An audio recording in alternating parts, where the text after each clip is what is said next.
रोहतास दुर्ग के प्रकोष्ठ में बैठी हुई युवती ममता शोण के तीक्ष्ण गंभीर प्रवाह को देख रही है। ममता विधवा थी। उसका यौवन शोण के समान ही उमड़ रहा था। मन में वेदना, मस्तक में आंधी, आंखों में पानी की बरसात लिए वह सुख के कंटक शयन में विकल थी। वो रोहतास दुर्गपति के मंत्री चूड़ामणि की अकेली दुहिता थी। फिर उसके लिए कुछ अभाव होना असंभव था, परंतु वह विधवा थी। हिंदू विधवा संसार में सबसे तुच्छ निराश्रय प्राणी है, और इस नाते उसकी विडंबना का अंत ही कहां था। चूड़ामणि ने चुपचाप उसके प्रकोष्ठ में प्रवेश किया। शोर के प्रवाह में, उसके कलनाद में अपना जीवन मिलाने में वो इतनी बेसुध थी कि पिता का आना जान ही न सकी। चूड़ामणि व्यथित हो उठे। स्नेह पालिता पुत्री के लिए क्या करें यह स्थिर न कर सकते थे। लौटकर बाहर चले गए। ऐसा प्राय होता, पर आज मन में बड़ी दुश्चिंता थी। पैर सीधे न पड़ते थे। एक पहर बीत जाने पे फिर ममता के पास आए। उस समय उनके पीछे 10 सेवक चांदी के बड़े थालों में कुछ लिए हुए खड़े थे। कितने ही मनुष्यों के पदशब्द सुनकर ममता ने घूम कर देखा। मंत्री ने सब थालों को रखने का संकेत दिया और अनुचर थाल रखकर चले गए। ममता ने पूछा, ये क्या है पिताजी? तेरे लिए बेटी, उपहार है, कहकर चूड़ामणि ने उसका आवरण उलट दिया। स्वर्ण का पीलापन उस सुनहली संध्या में विकीर्ण होने लगा। ममता चौंक उठी। इतना स्वर्ण, ये कहां से आया? चुप रहो ममता, ये तुम्हारे लिए है। तो क्या आपने मलेच्छ का उत्कोच स्वीकार कर लिया? पिताजी अनर्थ है, अर्थ नहीं, लौटा दीजिए। पिताजी हम लोग ब्राह्मण हैं, इतना सोना लेकर क्या करेंगे? बेटी, इस पतनोन्मुख प्राचीन सामंत वंश का अंत समीप है। किसी भी दिन शेरशाह रोहिताश्व पर अधिकार कर सकता है। उस दिन मंत्रित्व न रहेगा। तब के लिए है बेटी। हे भगवान, तब के लिए? विपद के लिए इतना आयोजन, परम पिता की इच्छा के विरुद्ध इतना साहस। पिताजी, क्या भीख न मिलेगी? क्या कोई हिंदू भूपृष्ठ पर न बचा रह जाएगा जो ब्राह्मण को 2 मुट्ठी अन्न दे सके? ये असंभव है। फेर दीजिए पिताजी, मैं कांप रही हूं। इसकी चमक आंखों को अंधा बना रही है। मूर्ख है, कहकर चूड़ामणि हताशा से चले गए। दूसरे दिन जब डोलियों का तांता भीतर आ रहा था, ब्राह्मण मंत्री चूड़ामणि का हृदय धक धक करने लगा। वह अपने आप को रोक न सका। उसने जाकर रोहिताश्व दुर्ग के तोरण पर डोलियों का आवरण खुलवाना चाहा। पठानों ने कहा, यह महिलाओं का अपमान है। बात बढ़ गई। तलवारें खिंची, ब्राह्मण वहीं मारा गया।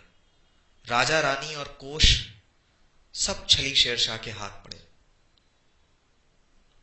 पर ममता निकल गई। डोली में भरे हुए पठान सैनिक दुर्ग भर में फैल गए, पर ममता न मिली।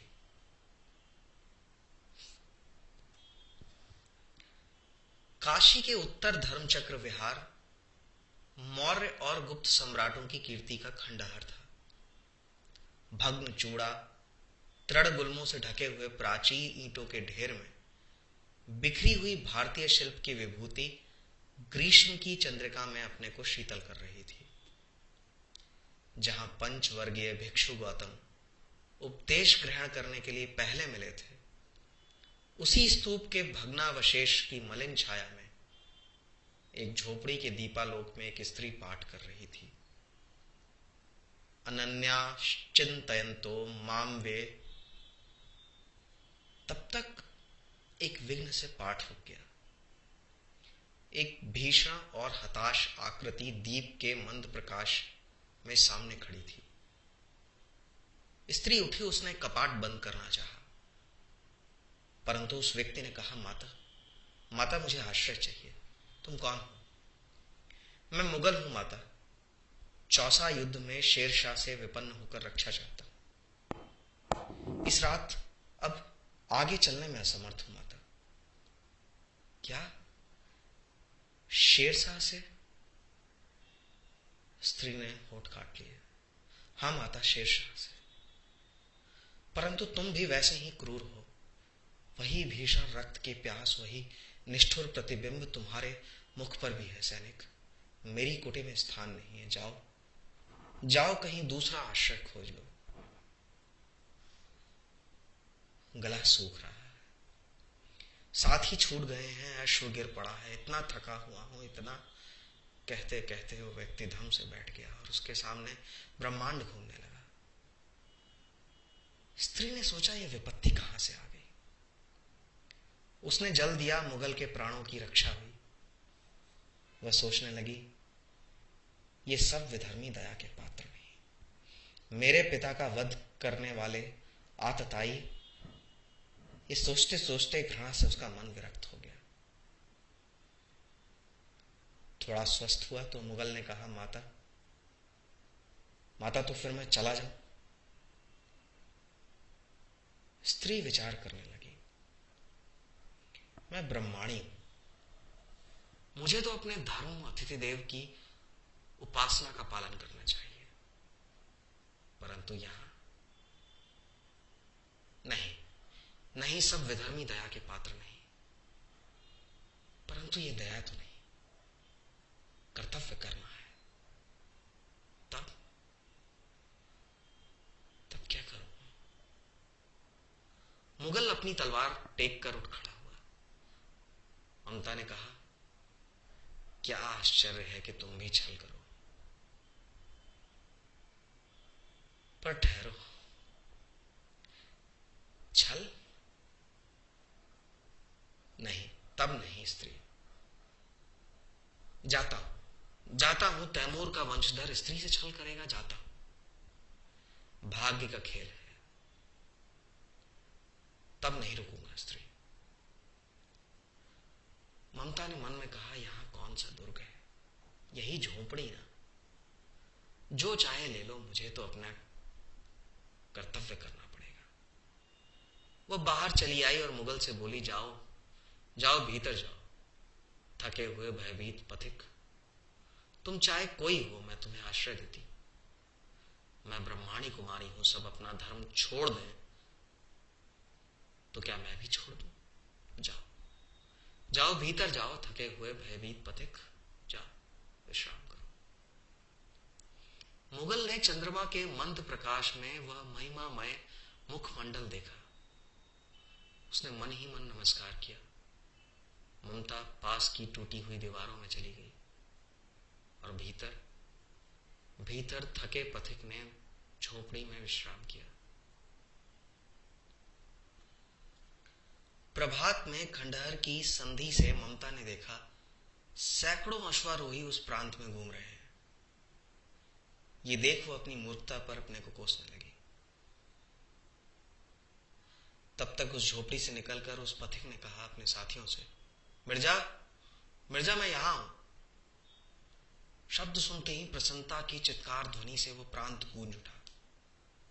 ममता और भयभीत हो गई। पथिक ने कहा, वो स्त्री कहां है, उसे खोज निकालो। ममता छिपने के लिए सचेष्ट हो गई।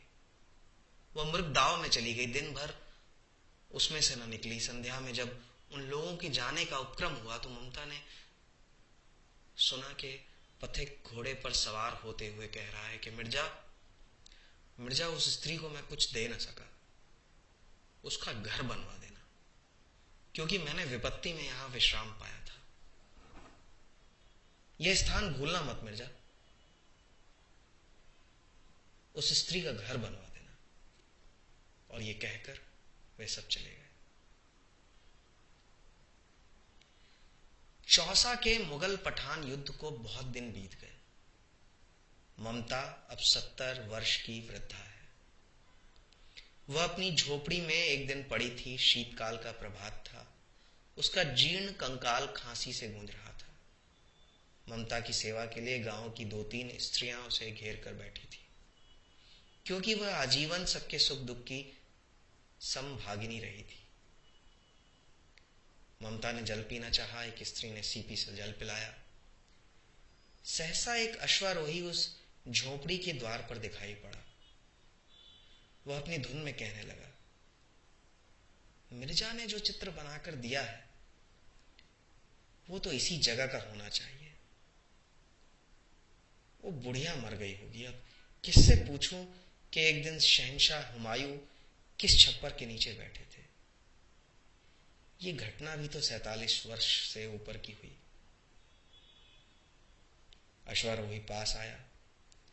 ममता ने रुक रुक कर कहा, मैं नहीं जानती वो शहंशाह था या साधारण मुगल, पर एक दिन इसी झोपड़ी के नीचे वो रहा था। मैंने सुना था कि वो मेरा घर बनवाने की आज्ञा दे चुका था।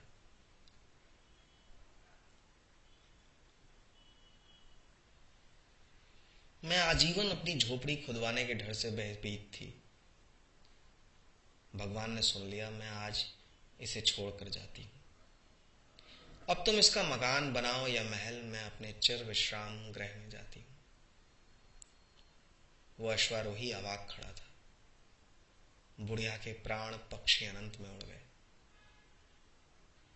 कुछ दिनों बाद वहां एक अष्टकोण मंदिर बना और उस पर शिलालेख लगाया गया, 7 देश के नरेश हुमायूं ने एक दिन यहां विश्राम किया था। उनके पुत्र अकबर ने उनकी स्मृति में यह गगनचुंबी मंदिर बनवाया। शिलालेख था, उस पर यह सब लिखा था, पर उसमें ममता का नाम कहीं नहीं।